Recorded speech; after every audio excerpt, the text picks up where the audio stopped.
Firstborn Space Marine fans and tactical dreadnought suit lovers, this is Sprues and Studs, and welcome on in.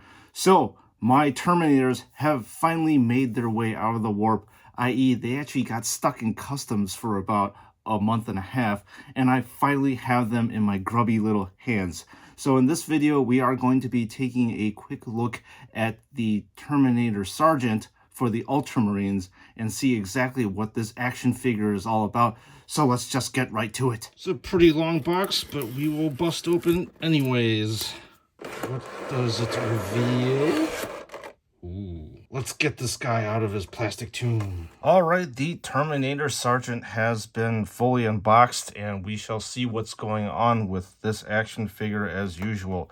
So up top, we have the area in which you can put the personal banner, and then you have some very nice red-looking lenses up top here on the Terminator armor, and moving on down, you have the helmet of this action figure. And true to Ultramarines Sergeant form, you have the characteristic red and then the white stripe running down the middle of it, denoting that this guy indeed, yes, is a sergeant. And as we are looking at the eyes are nicely painted, and the fact that they have depth in them. What I mean by that is, I really love it when JoyToy puts the undercoat of silver and overcoat of some sort of translucent color, and obviously in this case it is green. And then progressing onto the rest of the helmet, you do get to see shading all over the place, which is good, as shading always adds depth of flavor to the action figure. So moving on to the pauldron of this Terminator, you get to see him rocking a Sanctus banner right here. And the Sanctus is screened on fairly nicely to the banner. And then you get to see a symbol as well as some scrawl on the sides as well as the bottom. Now we are going to flip this and take a look at the Crux Terminatus on the left-hand side, and look at the weathering that is happening with the Crux Terminatus. Obviously, it is a dark gray color, but it has been dry brushed a very light gray, which makes this thing stand out. And finally, there is a gem at the bottom of this thing. So this thing has not deviated from the Blood Angels Crux Terminatuses. And as we are looking at the middle of this action figure, there really isn't actually too much to look at except a banner that says Bellin, which is this generic Ultramarine Terminator Sergeant's name. And once again, it is screened on very nicely with no issues whatsoever. And there is some light shading with the symbol beneath the Bellin banner. And just overall, there is very slight shading on this action figure. I wouldn't say that there is pronounced shading. So as you can see down here, it is black, but it is faint. However, it is present. Moving on to the middle section of this action figure. On the right-hand side, you clearly see a purity seal. There is a bunch of shading that's going on the side of it. And the scrawl on here is actually indented into the plastic as well as shaded quite nicely. There is a skull in the middle, and then off to the side there is a fairly generic looking amulet as well. On the knee portions you get another symbol, a very Crux Terminatus like symbol as well. On the left hand side, your characteristic Ultramarines U and scrawl in the middle of the U. So we're gonna flip this Terminator around back and see what's going on with it. And there really isn't too much. You've got the characteristic Terminator vents. As you can tell down here, this is where the shading comes a little bit more pronounced. So in between the armor panels, you can see all this dark shading that it is happening. So we're gonna put the body of this Terminator down and take a look at the accessories, starting off with Sergeant Bellin's banner. So you have the double Aquila up top with the two-headed eagles that's rocking a skull amulet. And these feathers actually do have some shading that's in between the feathers of it. And we're going to turn this thing around and see if that's the case in the back. Yes, it is the same thing.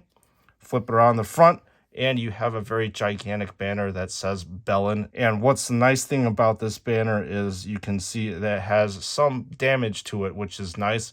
and this damage is actually imprinted into the plastic. Moving on down, you have the banner itself, once again with this characteristic symbol, Ultramarines U. The banner is nice because you get to see a little bit of movement here. It's just not a static banner that is being pulled down by gravity. You get to see maybe the wind blowing out from the right hand side to the left hand side. Let's flip around and take a look at the post of this banner, and the post is of a dark gunmetal, and the back of the banner is an unadorned blue color. Take a look at the Stormbolter, and the Stormbolter obviously is a very iconic gun for the Terminators, and the Stormbolter is pretty cool looking in my opinion.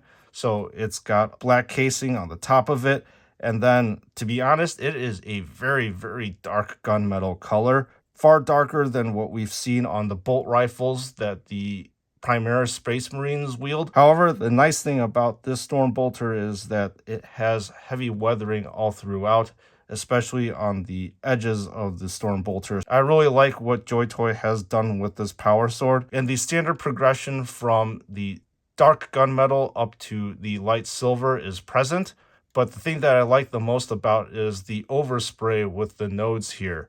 So usually JoyToy concentrates the blue right on the node itself, but they oversprayed it, giving this a very nice glow to it, which accurately reflects how this power sword is supposed to be. I'm gonna take a look at the bare head of this action figure, and this guy obviously is bald. He's got a lot of crinkles on his face, and in the deeper recesses, especially right here, there is shading that is fairly evident. And finally, the eyes are fairly nicely screened with no issues whatsoever. And now I'm going to do a fairly quick comparison between the Ultramarines Terminator Sergeant versus the Blood Angels Assault Terminator Sergeant. And as you can see right here, right in front of you, it appears that the Blood Angels Assault Terminator actually has a lot of adornments and a lot of stuff that's going on with it, compared to the Ultramarines Terminator that is sitting off to the left-hand side. So I have to say, I do like the adornments on this guy a lot better, mainly because it's got, well, so much more accessories. You know, you've got your purity seals over here and an amulet, and that really is pretty much all the accessories that this Sergeant has. However, on the Blood Angels one, you have your, again, 2 purity seals. However, you've got this winged blood tier, these 2 accessories off the side, all this stuff that is dangling down from the front of the Terminator, a bionic eye. That's a little bit of a disappointment for me, just because, you know, sergeants are supposed to be well-decorated individuals, and I kind of wanted this guy to be as well-decorated here. In terms of the shading, we're going to take a look at it. The shading pretty much is the same level on each of these action figures. It is there, but is not very highly pronounced. All right, with this quick comparison done, let me wrap this one up with my final thoughts. All right, folks, the Ultramarines Terminator Sergeant has been fully reviewed, and I will give you my very quick thoughts on this action figure. So I will actually begin with critiquing it. To be honest, I would have to say that this action figure looks kind of plain next to the Blood Angel Sergeant that I showed you. I kind of feel as if this action figure needs a little bit more oomph, some more iconography, some more flavor, I suppose, just because I think that the armor looks a little bit plain. Maybe they could add a little bit more skulls. Maybe they could add some adornments, some more gold trimmings, or something like that. Just because this guy is a veteran, and I think that because he has earned the right to wear Terminator armor, he should probably have a few more things attached to him. But aside from that, I really do think that he's a solid action figure to get, but only if you're going to get the whole entire squad, because I don't think, to be honest, that this guy in of itself has anything really interesting going on with him. He's just a regular Terminator. So I would probably recommend you, obviously, to have him as your sergeant, but then add on the other Terminators, especially the ones with the assault cannon, as well as the Cyclone missile launcher. If you are interested in buying this figure, please click on the link below, and you will be directed to pick up the figure at a discount if you did not pre-order it. So this is Sprues and Studs. Thanks again so much for tuning into this action figure review. And I appreciate all the members of the chapter so much. You guys are awesome. What can I say? I feel like a broken record every single time that I say thank you, thank you. But I really do thank you, viewers, from the bottom of my heart for all of your support. And for you unsubscribed viewers, once again, don't hesitate. Smash that subscribe button for Sprues and Studs, because this is going to be the exact content that you're going to get. In-depth detail with a content creator that has a decent amount of knowledge on Warhammer 40K. And with that being said, I'll see you all in the next one.